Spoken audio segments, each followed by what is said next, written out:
Monumentos urbanos estão depredados em Belo Horizonte. Cientista político analisa pré-candidatura para a eleição de 2022. E ainda você vai conferir a nossa agenda cultural virtual. O Horizonte Notícia está no ar.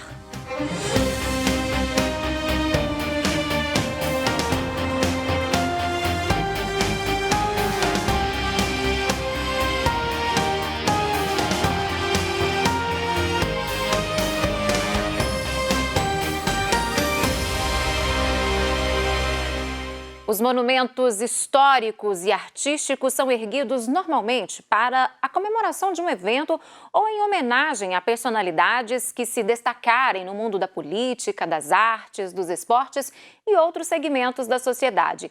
E essas estruturas fazem parte da cultura e da história de um povo. Mas aqui em Belo Horizonte é possível ver várias obras depredadas pela cidade. As estátuas de bronze se tornaram uma marca de Belo Horizonte. Para quem as faz, são mais do que realização profissional. Você poder contribuir com a estética da cidade, com firmar a memória das nossas qualidades, nos colocar como cidadãos com características, principalmente culturais, que é o meu caso. Adoro, porque a maioria dos que eu faço são pessoas ligadas à cultura, à educação e por aí vai. Apesar de representarem personalidades históricas, o presente é um adversário. Isso porque as obras não escapam da ação de vândalos. A imagem de Carlos Drummond de Andrade teve a mão arrancada em 2019. De Murilo Rubião, ficou só a placa na biblioteca pública, já que a estátua foi derrubada. E não são só os trabalhos em bronze. Na Praça da Estação, um tigre de gesso teve a cabeça arrancada no ano passado. Nenhum deles foi reparado. Você vai entrar em dificuldades que são da ordem de administração pública, né? da burocracia pública para garantir que os recursos cheguem rapidamente ao ponto onde eles são necessários. A possibilidade de que existam especialistas disponíveis para executar a obra rapidamente.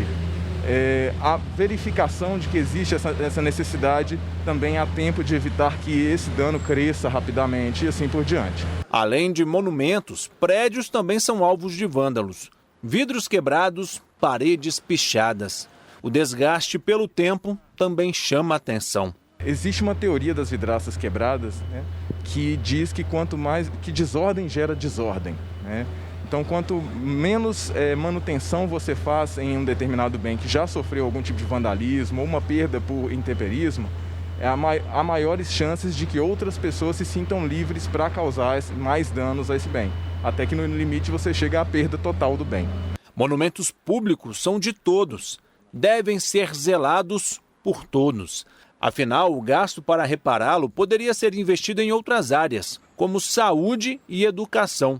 Eu sempre acho que ainda vai chegar um dia de que isso vai ser não vandalizado, mas vai ser enaltecido, sabe? Vai ser comemorado. Bem, agora o apresentador Giovanni Rodrigues traz para a gente os destaques da programação de hoje da Rádio América M750. Olá, Giovanni.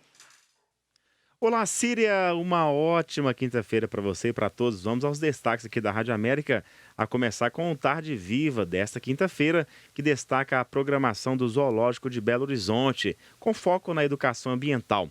As atividades serão online, oferecidas aí de forma online. Fique ligadinho hoje no Tarde Viva, tá bom? A partir da 13h. Já o Falando de Vida destaca o lançamento do livro Trabalho, Gestão em Rede e Pessoas com Deficiência, Perspectivas de Participação e Articulação de Coletivos, da escritora Maria Cristina Abreu Domingos. A publicação tem como foco a atuação de fóruns na defesa dos direitos de grupos mais vulneráveis, como é o caso das pessoas com deficiência. Fique ligadinho, o programa vai ao ar a partir das 16h30.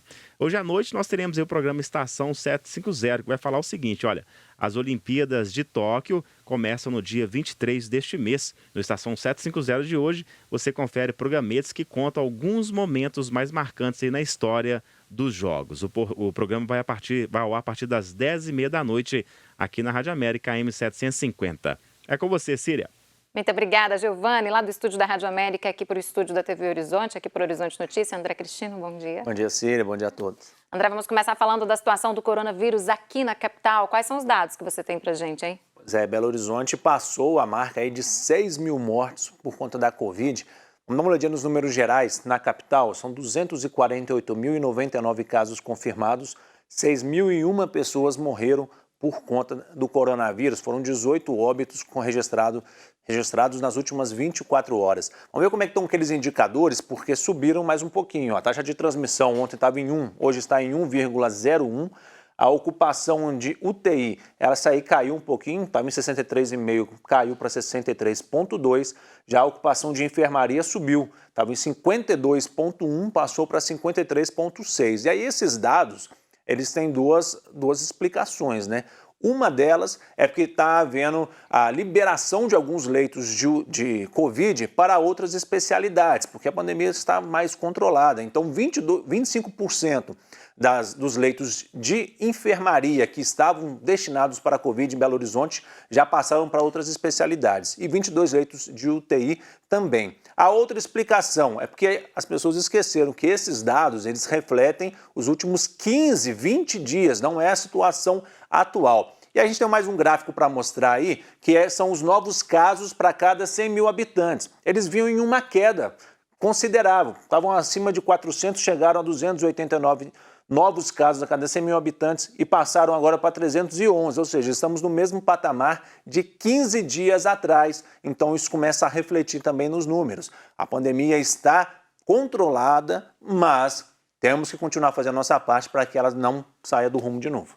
Vamos falar agora do presidente da República, Jair Bolsonaro, que segue internado. Qual é o estado de saúde dele, André? Pois é, ele está num estado estável, né? O Jair Bolsonaro foi transferido ontem para São Paulo. Há 10 dias ele vinha apresentando um quadro de soluço que não cessava de jeito nenhum. Acreditava-se que era por conta de uma cirurgia de dente, mas aí ontem ele foi diagnosticado com obstrução intestinal. E aí, depois de uma avaliação com o cirurgião dele, ele foi transferido para São Paulo pelo caso de precisar passar por uma nova cirurgia, mas, por enquanto, não será submetido a nenhum procedimento cirúrgico. Ele vai continuar num tratamento convencional para ver se melhora a situação do presidente e se ele vai retomar ou não as atividades. Ele ainda não comunicou se ele vai despachar do hospital ou se ele vai pedir uma licença, e aí, no caso, até o presidente da Câmara poderia assumir, porque o vice-presidente, Hamilton Mourão, ele está em viagem. Ele postou, inclusive, uma foto nas redes sociais ontem, né, na cama do hospital. André, vamos falar de futebol para fechar? Clube Empresa, o que é isso? O que significa, hein? Pois é, ontem o Congresso, né, a Câmara dos Deputados, aprovou o projeto do Clube Empresa, ele segue para a sanção do presidente Jair Bolsonaro, e o que ele permite? Hoje, os clubes de futebol, eles são associações sem fins lucrativos, então eles têm alguns benefícios, eles não pagam alguns impostos, enfim, mas eles também têm algumas restrições. Por exemplo, é difícil eles captarem dinheiro. Com esse clube empresa, os clubes vão poder criar uma empresa dentro deles para gerir o futebol especificamente. E aí, com isso, eles vão conseguir parceiros de forma mais fácil, vão poder entrar na Bolsa de Valores, por exemplo, e vender parte do clube como ações, vai ficar mais fácil. E aí, a gestão desse clube empresa, ele passa a ser também como se fosse uma empresa. Aí tem todo aquele compliance, tem que atingir metas, pode ter lucros, vai ser uma administração visando lucros, e aí também tem o outro lado, né? Vai ter que pagar mais imposto, pode falir de fato. Então, mas o Cruzeiro, por exemplo, que é um clube que vive uma situação financeira complicadíssima, ele via no Clube Empresa como uma alternativa para sair desse buraco, conseguir dinheiro de parceiros, trazer pessoas para dentro do clube. Vamos ver se de fato isso vai poder salvar não só o Cruzeiro, mas como tantos outros clubes que estão em situação complicada. Muito obrigada, André Cristina, e até amanhã. Até. Gente, hoje o cientista político Malco Camargo analisa a probabilidade de pré-candidaturas para a eleição presidencial em 2022. E o foco é na chamada terceira via. Já não é mais consenso entre os analistas políticos e entre os pré-candidatos que o segundo turno das eleições de 2022 se dará entre o ex-presidente Lula e o atual presidente Jair Bolsonaro. Se de um lado a pandemia vai se arrefecendo e a vida começa a voltar ao normal, e junto dela as boas notícias econômicas começam a chegar, o que favorece o presidente Bolsonaro, de outro lado, os avanços da CPI, as denúncias de corrupção no governo e de prevaricação do presidente, além de novos fatos relacionados à rachadinha, abalam a fortaleza do presidente Bolsonaro e do seu discurso de intolerância à corrupção. A cada nova pesquisa divulgada, Bolsonaro vai dando sinais de preocupação com a subida no tom das críticas em relação às instituições e à imprensa e, de olho no espaço que vem sendo perdido pelo presidente, os pré-candidatos se organizam nos bastidores. Hoje, o desempenho da chamada terceira via nas pesquisas de intenção de voto ainda é pequeno, mas ela conta com a rejeição dos dois líderes para tentar superar o candidato mais fraco no primeiro turno, no caso, Bolsonaro, e depois tentar vencer Lula no segundo turno. Os chamados eleitores nem, que não querem nem Bolsonaro nem Lula, começam a aparecer no jogo eleitoral. E os pré-candidatos estão de olho neles. Bom, e agora é hora de conferirmos a nossa agenda da semana, com aquelas dicas especiais para você se divertir sem sair de casa. O Museu das Minas e do Metal apresenta a exposição Vetor Vivo, do arquiteto João Diniz. A exposição traz projetos arquitetônicos e esculturas realizadas em aço, compondo um conjunto de ideias espaciais, ao mesmo tempo habitáveis e artísticas. As obras mostram como o arquiteto visualiza vetores espaciais, criando tanto esculturas lúdicas e imaginárias, quanto edifícios reais e duradouros. A exposição apresenta 10 esculturas recentes do arquiteto, além do vídeo com seus principais projetos com esculturas e materiais metálicos. Vetor Vivo pode ser visualizada virtualmente no perfil do museu na plataforma Google Arts e Cultura. De 22 a 31 de julho, acontece a segunda edição online do Microteatro La Movida.